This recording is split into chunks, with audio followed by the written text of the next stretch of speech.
Clara lived in a small town.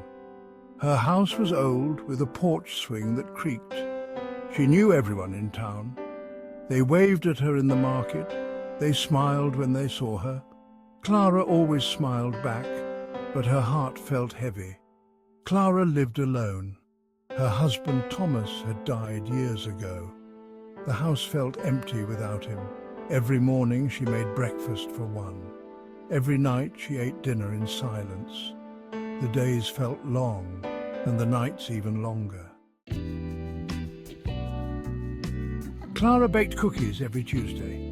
It was the day she and Thomas had met many years ago. She used his mother's recipe, the one he loved.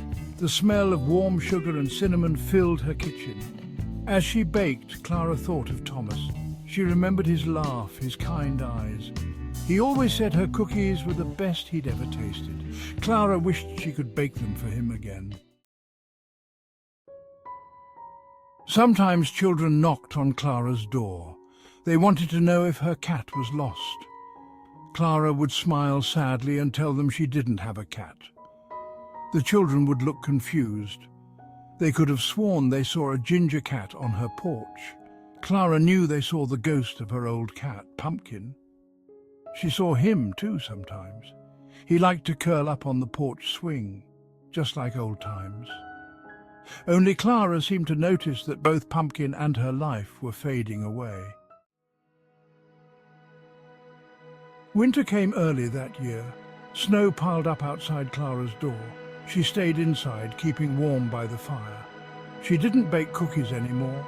Her hands ached too much. The house felt colder than usual. One day the mailman noticed Clara hadn't picked up her mail. He knocked on her door, but she didn't answer. He tried the doorknob. It was unlocked. The town gathered outside Clara's house. They watched as the ambulance drove away. The sheriff spoke to them in hushed tones. Clara was gone. She had died peacefully in her sleep.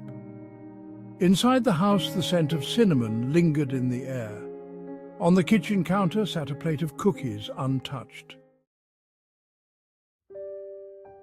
The town mourned Clara. They remembered her kind smile, her gentle nature. They wished they had known her better.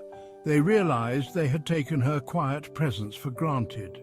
The local bakery started making Clara's cookies.